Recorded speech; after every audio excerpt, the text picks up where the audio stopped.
शंखनाद में आज बात करेंगे जिस तरीके से भारत मंडपम में इंडियन यूथ कांग्रेस के कार्यकर्ताओं ने आई समिट में भारत अमेरिका ट्रेड डील को लेकर प्रदर्शन किया, जिसके बाद वहां हंगामा मच गया।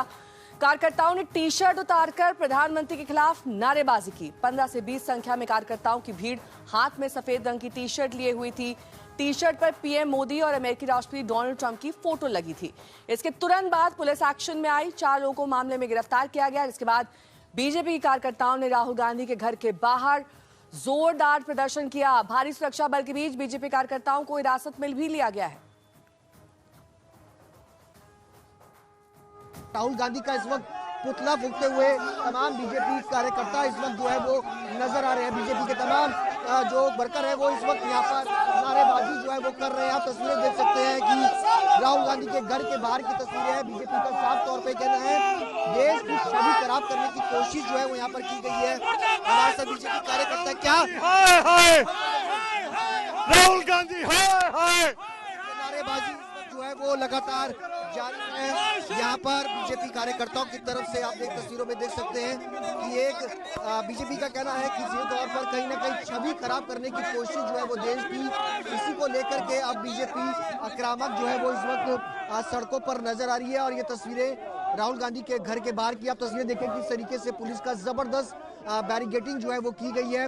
तमाम फोर्सेस यहाँ पर तैनात की गई है ताकि आगे की तरफ जो वर्कर्स है वो ना जा सके। यहाँ पर पुलिस फिलहाल जो यहाँ पर पुतले में आग लगाई थी उसको यहाँ पर बुझाती हुई इस वक्त जो है वो नजर आ रही है। आप तस्वीरें देख सकते हैं कि यहाँ पर पोस्टर्स के साथ यहाँ पर तमाम जो बीजेपी वर्कर्स हैं वो यहाँ पर प्रदर्शन कर रहे हैं। क्यों प्रदर्शन? ये विश्व में जो मोदी जी देश का नाम बड़ा कर रहे हैं, ऐसी इनके चेले और इनके प्यादे मोदी जैसे राहुल गांधी बाहर जाकर हमारे देश का नाम खराब करते हैं, छवि खराब करते हैं, ऐसी इनके चेलों ने आज अपनी दिखा दी असलियत कि कैसे विचारधारा की लड़ाई अलग होती है। पर इन्होंने क्या किया है, देश का नाम खराब किया है। अरे विरोध करो, आप नीतियों का विरोध करो, आप हमारे नेताओं का विरोध करो, पर आप देश का विरोध कर रहे हो, आप खत्म हो जाओगे। जनता आपको इस बार बता देगी, देश के लिए नहीं सुनेगी जनता। जनता इस बार आपको ईंट से ईंट बजा देगी। देखिए आज जिस प्रकार से राहुल गांधी के द्वारा देश का नाम बदनाम किया गया, देश को नाम खराब किया गया, यही समिट के अंदर जिस तरीके कांग्रेस के गुंडों के द्वारा घुस के जैसे यही समिट को खराब करने का प्रयास किया गया, लगातार अंतर्राष्ट्रीय मंच पे राहुल गांधी देश का नाम खराब करते हैं। देश के गद्दार राहुल गांधी और पाकिस्तान और चीन के यार राहुल गांधी, आज उसके खिलाफ हम यहाँ प्रदर्शन उसके आवाज पे करने आए और राहुल गांधी और कांग्रेस पार्टी को चेतावनी देने आए हैं कि अगर राहुल गांधी ने इस तरीके की हरकतें बंद नहीं करी तो राहुल गांधी आज तो यहाँ पर घर पर है, अगली बार राहुल गांधी तुम्हें छोड़ने वाला नहीं है देश का।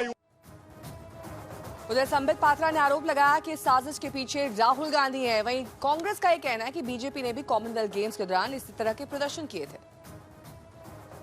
ये प्लानिंग कहां बनी थी? ये कोई सड़क चलते हुए यूथ कांग्रेस के किसी लीडर ने ये प्लानिंग नहीं बनाया। ये राहुल गांधी, सोनिया गांधी और प्रियंका वाड्रा की मौजूदगी में राहुल जी के निवास स्थान पे ये प्लानिंग किया गया था। ये प्रयोग है, ये संयोग नहीं है। देखिए युवा है, जोश में आ जाते हैं। जिस तरह से उनके भविष्य का गला घोटा जा रहा है, जिस तरह से भारत ने समर्पण किया है, जिस तरह से युवाओं के पूरे जो करियर है उसके ऊपर सवालिया निशान लगता जा रहा है, तो कभी कभी जोश में आ जाते हैं। और आज उन्होंने अपने जोश को प्रकट करने के लिए किया है। तो लेकिन सर इसको क्या माना जाए, क्योंकि बीजेपी तो आप लोगों को टैग कर रही है कि आप लोग एंटी इंडिया है और राहुल गांधी के इशारे पर ये सारी चीजें हुई हैं। प्लानिंग उन्हीं घर पे हुई है। देश में पहले बहुत सारे अंतर्राष्ट्रीय कार्यक्रम हुए। मुझे याद है कॉमनवेल्थ के जब हो रहे थे तो नितिन गडकरी अध्यक्ष थे और बैरिकेड के ऊपर प्रदर्शन पूरे देश के अंदर कर रहे थे और खुद बीजेपी अध्यक्ष उसके अंदर जाते थे। तो तब देश की अंतर्राष्ट्रीय इमेज की बात नहीं होती थी, बीजेपी करती थी, तो वो उनका लोकतांत्रिक हक था। और यहाँ युवाओं का है, थोड़ा जोश प्रकट हुआ है। और इस बीच बड़ी खबर आपको बता दें, सूत्रों की माने तो आरोपियों ने पहले काले छाते पर प्रिंट स्टिकर लगाकर मंडपम में घुसने की प्लानिंग की थी। फिर इन्हें लगा कि काले छाते गेट पर चेकिंग के दौरान पकड़े जाएंगे। इन्होंने प्लान बदलकर टी शर्ट पर प्रिंट स्टिकर लगवाए। स्टिकर प्रिंट कहां हुए इसकी जांच हो रही है। इस बीच इंडियन नेशनल यूथ प्रेसिडेंट उदय भान से दिल्ली पुलिस लगातार पूछताछ कर रही है। आज तक से बातचीत के दौरान पुलिस उदय भान को पूछताछ के लिए ले गई।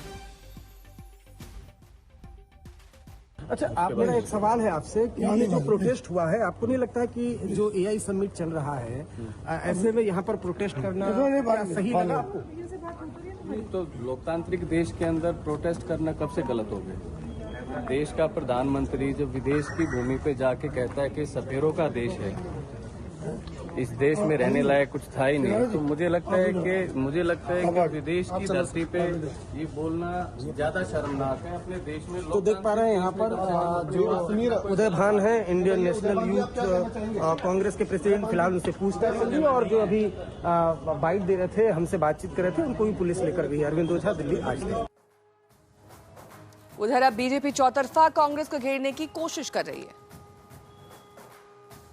उनको कोई नहीं समझा सकता, उनका तो काम ही यही है।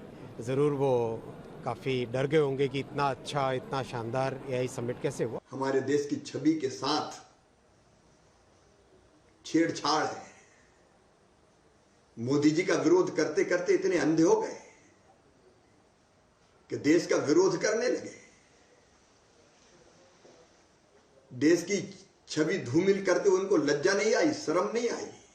राजनीति होती है, आरोप प्रत्यारोप होते हैं, लेकिन हम देश की कीमत पर सौदेबाजी करें, देश की छवि के साथ खिलवाड़ करें, जहां 100 से अधिक देशों के लोग भागीदार बन रहे हो, वहां पर इस प्रकार के उत्पात मचा करके अराजकता फैलाने का प्रयास असह्य है। और मुझे लगता है कि हर भारतवासी को इस घटना की निंदा करनी चाहिए, भर्त्सना करनी चाहिए, और जो भी इसके पीछे है उसके खिलाफ कठोरतम कार्रवाई की जानी चाहिए, जो लोग भारत की छवि को खराब करने का प्रयास कर रहे हैं।